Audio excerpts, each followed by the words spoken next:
Blood on the Bench, the assassination that shook Africa. In the affluent hills of Lavington, Nairobi, where diplomatic mansions cast long shadows over manicured lawns, Justice Thomas Mboya's lifeless body lay sprawled across his study floor. A single bullet to the heart had silenced one of Kenya's most fearless legal voices. The date was December 23, 2001, a day that would expose the dark underbelly of power in East Africa. Hours earlier, Mboya had attended morning mass at Holy Family Basilica.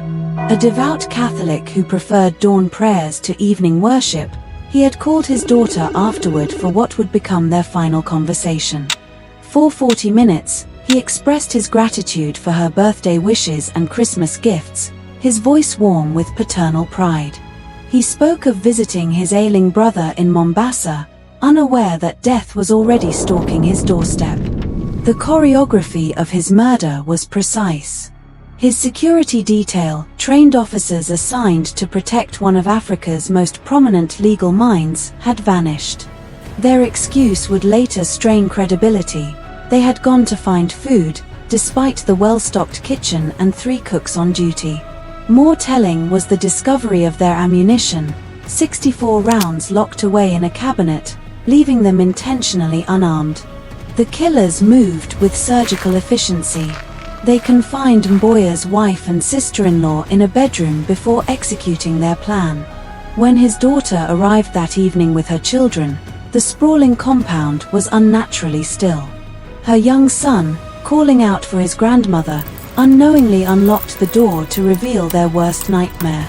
But the assassination was just the beginning. The investigation unraveled like a Greek tragedy. Their trusted security guard, the key witness, was mysteriously placed in a cell adjacent to the suspected killers. After reported threats to his family, he withdrew his testimony. The justice system Mboya had championed for decades began to collapse around his own murder case. Days before his death, Mboya had submitted his resignation, planning to join the International Criminal Court in The Hague.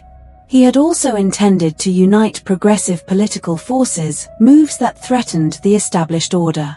As his son would later observe, this killing had the government's signature all over it. The tragedy deepened 16 months later when Mboya's wife, herself a High Court judge, died suddenly after witnessing the case against her husband's killers disintegrate. Their security guard had just recanted his testimony, crushing their hopes for justice. She passed away the next morning, leaving their children orphaned and their quest for truth unfinished. Years later, in a chilling epilogue, the security officer who had been promoted after Mboya's death, despite suspicious circumstances surrounding his absence during the assassination, met his own mysterious end.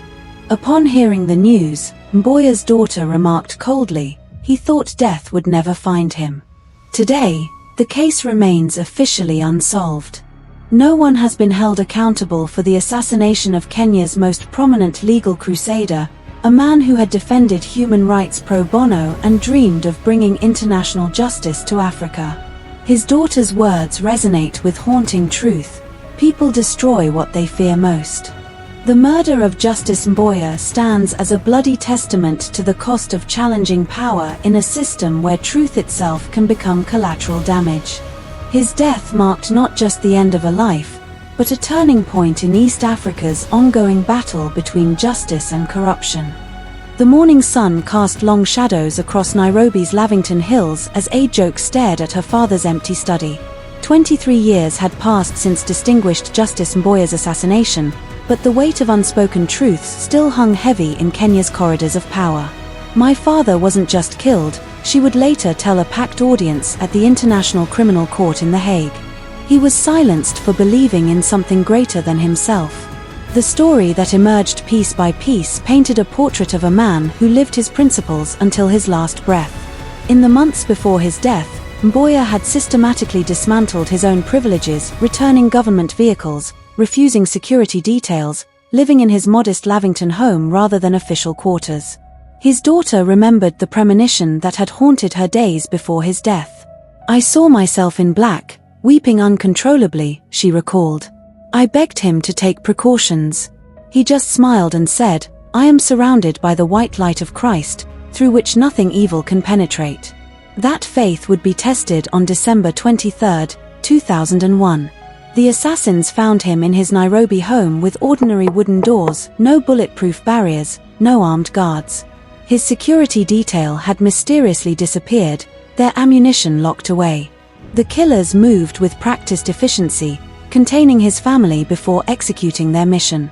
But what truly set Mboya apart wasn't his death, it was how he lived.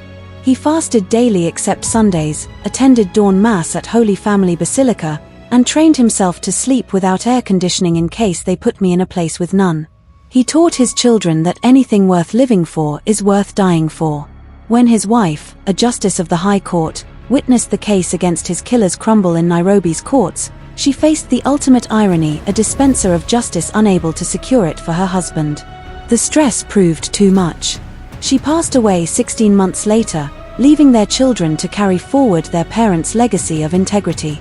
Years later, when the security guard who had abandoned his post met his own mysterious end in Nairobi's outskirts, few were surprised. Power has its own way of tying up loose ends.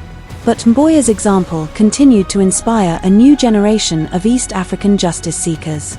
As Kenya continues its struggle between justice and corruption, Mboya's story resonates more than ever. He chose an ordinary wooden door over bulletproof barriers, integrity over impunity, and principles over self-preservation. In a region where power often comes at the price of conscience, he proved that some things are indeed worth dying for. His last written words, found in his resignation letter to join the International Criminal Court, seem prophetic now. East Africa needs not just laws, but the courage to uphold them. That courage must begin with us.